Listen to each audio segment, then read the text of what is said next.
Kaixo, badakit zuek askotan egoten zaretela etxean, aspertuta, eta esatezula, ostra, ez dakit zer egin. Egingo dut testu iruzkin bat?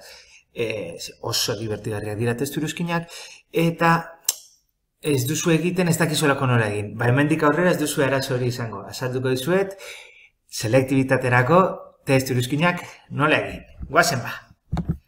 Orduan, hemen daukazue, selektibitatean emango zaizuen horrian datorren informazioa, bai? Orduan, lehenengo puntua izango da gaia garatzeko eta guk ikusiko duguna izango da testu iruzkinaren atala.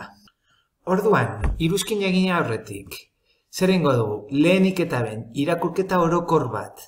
Eta hemendik hartuko dugu testuaren ideia orokorra zein den. Gero jarraian berriz ere testua irakurriko dugu bigarren aldi batean eta hemendik aterako ditugu hitzak, kontzeptuak, baita ere datak, gauza guzti horiek azpimarratuko ditugu eta baita ere apuntatuko dugu zeo zer ulertzen ez badugu, bai?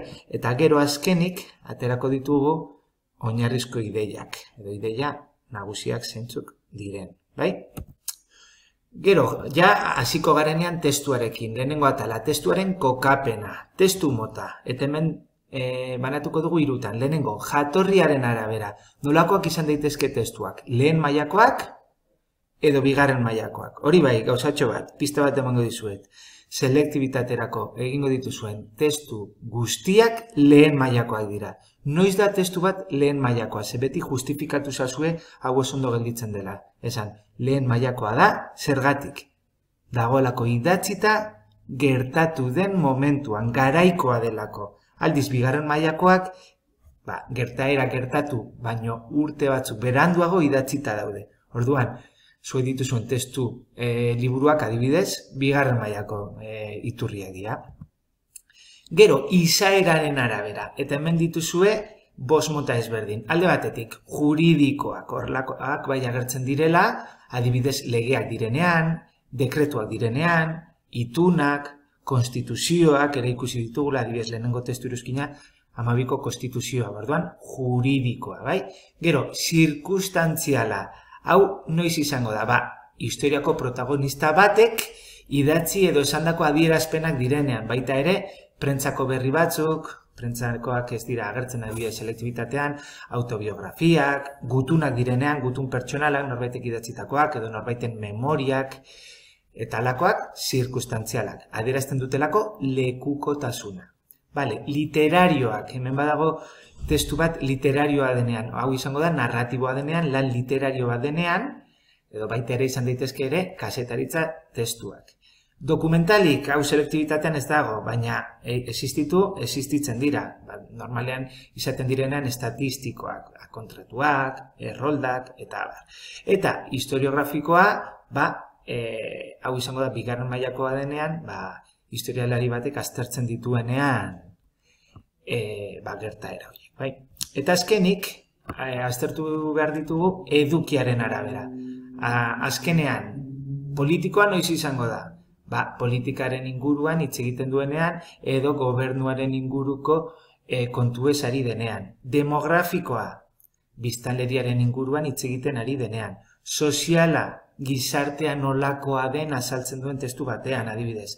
Ekonomikoa, aspektu ekonomikoen inguruan ari denean, adibidez, desamortizazioen inguruan, horrek eragin ekonomiko garrantzitsua dauka, orduan ere, ekonomikoa izango da. Erlijiosoa, aspektu erlijiosoak garrantzia daukanean testuan eta zentzu horretatik doanean testua. Eta azkenik, militarra, argi dago, ez? Zer gehiago? Orain jarretzen dugu testuaren egilearekin. Egilea izan daiteke anonimoa, hau ez dela gertatzen, baina gertatuko balitz ondorioztatu beharko genuke nor den testu daukagun informazioarekin.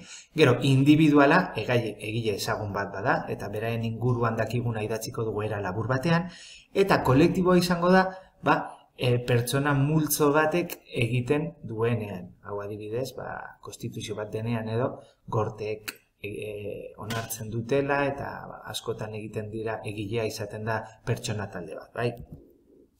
Hartzaile hau bi eratako izan daiteke, publikoa edo pribatua. Publikoa izango da mundu guztiari bideratuta dagoenean, eta pribatua pertsona bakar bateri idatzita dagoenean. Eta gero azkenik, garaian, momentuko, zen momentutan dagoen kokatu behar dugu testua. Hau da, testu inguru historikoa zein den, ze urtetan ematen den, nor dagoen gobernuan momentu horretan, baina era labur batean. Gero testu inguruan, guzti hau garatuko baitu. Bai? Osondo, bigarren zatia, testuaren analizia. Hemen, laburratz jarretuko ditugu. Lehenengoa, kontzeptu espezifikoak definitu. Zer esan nahi du honek? Testua adibidez konstituzio bat denean, desamortizazio bat edo horrelakoren bat, kontzeptu hori definituko dugu. Zer da desamortizazio bat? Zer da konstituzio bat? Gero jarraian, zehaztu beharko dugu, zein den testuko ideia nagusia eta helburua. Bai, eta hemen izango ditugu ideia nagusiak izan ere lehen mailako ideiak eta bigarren mailakoak, baina hemen jarriko dugu bakarrik ideia nagusia, garrantzitsuena zer den. Eta gero jarraian, erantzunez, zer esaten digun testuak, bai, joango garela komentatzen, ideiak, normalean, testua egongo da banatuta paragrafoka, edo konstituzio bat bada adibidez artikuluka errazagoa da ideiak banatzea, bai? Baina hori bai, idatzi behar dituzue azalpen guztiak zeuen hitzekin. Eta garrantzitsua.